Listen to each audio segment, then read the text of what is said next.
Hello friends, જય શ્રી કૃષ્ણ. કેમ છો તમે બધા? મજામાં?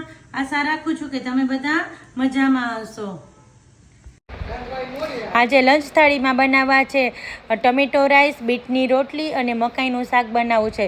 તો જો ભાતનું કુકર ચડાવી દીધું છે ને આ બીટના ટુકડા કરી લીધા છે ને બીટને એકદમ ક્રશ કરી લેવાનું છે.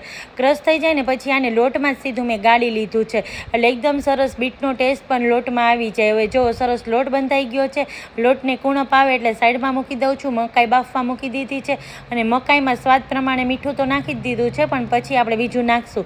હવે ત્યાં સુધી મકાઈ બફાય છે, ભાત બફાય છે ત્યારે આ બીજી તૈયારી કરી લઈ. તો મકાઈના શાક માટે ડુંગળી લઈ લીધી છે, ટમેટું, આદું, મરચું અને આ મગજતરીના બીજ લઈ લીધા છે જેનાથી શાકનો ટેસ્ટ સરસ આવે અને થોડુંક થીક પણ થાય. હવે એ થઈ ગયું છે અને આમાં જો મોટા 4 ટમેટા લઈ લીધા છે એને પણ ક્રશ કરી લઉં છું એ ટમેટો રાઈસ માટે. મકાઈ બફાઈ ગઈ છે ને મકાઈના દાણા પણ મેં કાઢી લીધા છે.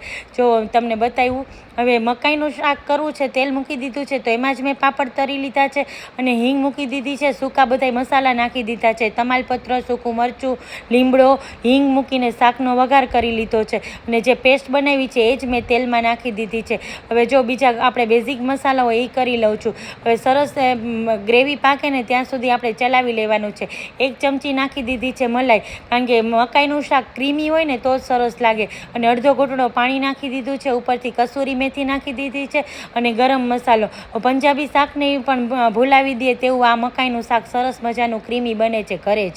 હવે જો મકાઈના દાણા નાખી દીધા છે અને આને છે ને ઢાંકી દેવાનું છે અને આખા લીંબુનો રસ નાખ્યો છે કારણ કે મકાઈ હોય એ સ્વીટ હોય. બીજી બાજુ જો વાસણ લઈ લીધું છે, તેલ મૂકી દીધું છે, રાઈ મૂકી દીધી છે. રાઈ ફૂટી ગઈ એટલે જીરું નાખી દીધું છે ને બીજા બધા સૂકા મસાલા નાખું છું. હવે એમાં હિંગ મૂકી દીધી છે ને જે આપણે ટમેટો પ્યોરી બનાવી છે ને એ નાખી દીધી છે. હવે ઉપરથી નાખી દીધી છે ડુંગળી ને સીમલી મરચું. એ આપણે છે ને વઘારમાં તેલમાં નથી નાખવાનું કારણ કે એને આપણે સોફ્ટ નથી બનાવવાનું, પણ આ રીતે ક્રંચ રહીએ ને એટલે આમાં ઉકળશે ને એટલે સરસ થઈ જશે એ રીતે ઉપરથી નાખવાનું છે. ઉપરથી મેં નાખી દીધા છે 2 ઘૂંટડા પાણી અને સરસ મજાની આ ગ્રેવી આપણી ઉકળી ગઈ છે ટમેટો વાળી. ઉપરથી સ્વાદ પ્રમાણે મીઠું નાખી દીધું છે. મેં એમાં બીજા કોઈ મસાલા નથી નાખ્યા એટલે સરસ ટમેટો રાઈસ પણ તૈયાર છે. અને જો બીટની રોટલી એકદમ સરસ કૂણી એવી થાય છે અને જો ફુલકા રોટલી આપણી બીટની ઉતરવા માંડી છે જો. અને સરસ આને ઘી લગાડી અને મસ્ત રોટલી બને છે. હવે ઘી લગાડી લીધું છે. આપણે થાળી પીરસી લઈ તો બીટની રોટલી લઈ લીધી છે. ટેસ્ટી અને હેલ્ધી બેય હોય છે બીટની રોટલી સાથે આપણું મકાઈનું શાક, ટમેટો રાઈસ અને ખાટું અથાણું લઈ લીધું છે. શેકેલું મરચું અને મીઠું મૂકી દીધું છે. આવા તળેલો પાપડ અને આપણા બધાની મસાલાવાળી પ્યારી છાશ તો કરી જ. તો આવી જાઓ બધા લંચ થાળી જમવા.